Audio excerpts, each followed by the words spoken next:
مومن کو اس کے عمل اور نیکیوں سے مرنے کے بعد بھی یہ چیزیں پہنچتی رہتی ہیں۔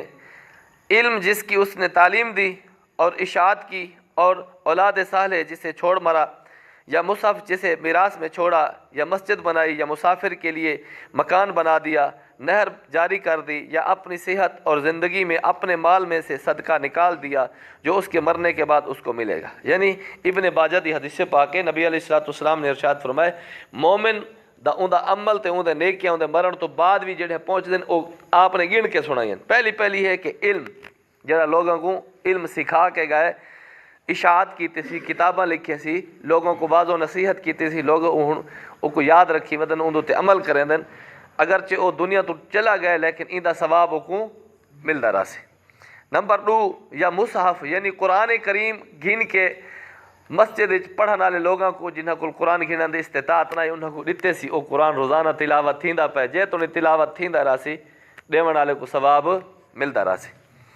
نمبر 3 میراث ہی چھوڑ گئے۔ میراث کا مطلب ہے خود قرآن پڑھدا ہے بلا او قرآن او پچھوں دنیا تو رخصت ہے، قرآن پچھوں چھوڑ گئے، ہن جے تو قرآن پڑھیندا رہا سی او کو ثواب ملدا رہا سی۔ اس واسطے مساجد دے اندر، مدارس دے اندر جتھاں طلباء پڑھدن اتھاں کوشش کر کے قرآن کریم اپنی زندگی جتنے تھی سنگن ممکنہ طور تے خالصتاً ثواب دی نیت اتھاں رکھ دیتا کرو۔ بہترین دا طریقہ یہ ہے کہ مدرسے چ لگے ونجو بھی بچے جڑے قرآن پڑھدن انہاں کول پوچھ گنو کس چھاپے دا قرآن پڑھدن، اس چھاپے دے مطابق او قرآن گھنے انہاں دو تاکہ او پڑھیندا رہے۔ اپنی مرضی دا گول کے نہ چھوٹے چھوٹے لکھائیاں آلو تو زیادہ لائن آلو کوئی نہیں پڑھدا، او کوئی آسی مسافر یا کوئی نمازی کہیں چاہ گن سیتا ہے، لیکن جڑے طلباء پڑھدن او تو سویرے تو گھن کے شام تک ادھی رات تک پڑھیں دے، فجر ولا شروع تھی ونجے پڑھی جان، تو ایو جو قرآن گھن کے دو جڑے بچے دیر تک پڑھتے رہے ونجن تاکہ او کو ثواب دیر تک پہنچتا رہے ونجے۔ اگلی گال نبی علیہ السلام نے ارشاد فرمایا یا مسجد بنوائی سی، یا مسجد دی تعمیر دے وچ حصہ کیتے سی۔ ہن مسجد ہن پٹی تے وکن والی تے ہے کہنا او عیسائیاں تے یہودیاں دے او کنیسے تے او گرجے تے نہیں جڑا او چیتنے چلن بعد ہی ویچ چھوڑے، جویں یورپ وچ اکثر او وچیندن او ویچ کے اتھا مارکیٹ بنویں دی یا اتھا کوئی گھر بنویں دے یا او مسلمان خرید کے کو مسجد بنا دے، سمجھ آ گئے۔ تے اے مسجد جڑی ہے اللہ تعالیٰ دا اے جڑا گھر ہے پیا، اے خانہ خدا ہے، اے قیامت تک واسطے، اے تحت الثرا جے تو نہیں پانی ہے، پانی دی حداں مکن تک بھی مسجد ہے، آسمانہ تک عرش مولا تک جڑی اے مسجد ہے، اے تبدیل نہیں تھی سکتی۔ شریعت نے حکم ایو جہاں بیان فرمائے، اس واسطے اے کدی بدل ہی نہیں سکتی، بھاویں طوفان آون آندیاں آون جو مرضی تھی اے مسجد ہمیشہ واسطے مسجد راسی۔ اس واسطے مسجد واسطے جگہ دیونا، مسجد دی تعمیر کرنا، مسجد دی حصہ کرنا، اے صدقہ جاریہ ہے۔ اگلی حدیث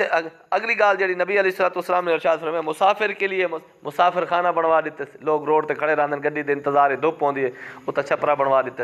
اوندا ثواب بھی جے تو نہیں کھڑا رہا سی ثواب ملدا رہا سی۔ یا نہر جاری کر دیتی سی، لوگاں کو پانی دی سہولت بنا دیتی سی اون دے واسطے، یا رستہ چھوڑ دیتے سی، یا اپنی صحت تے زندگی دے وچ ڈھیر سارے نبی علیہ السلام دے فرامین بے بھی ہن صدقہ جاریہ دے بارے، این دے وچ صرف محدود تے بند نہیں تھی گئے، ڈھیر سارے صورتاں بیاں بھی بندیاں۔ تے آخری گال جڑی اس حدیث پاک نبی علیہ السلام نے ارشاد فرمایا بھئی جڑی او صدقہ جڑا اپنی زندگی دے وچ اپنے مال وچ صدقہ دیتا سی، او ایو جہاں صدقہ جڑا اون دے کول لوگ دیر تک نفع چیندے رہا سن تو اون دا بھی او کو ثواب ملدا رہا سی۔ حضرت ابن عباس رضی اللہ تعالی عنہما سے مروی ہے، کہتے ہیں کہ ایک گھڑی رات میں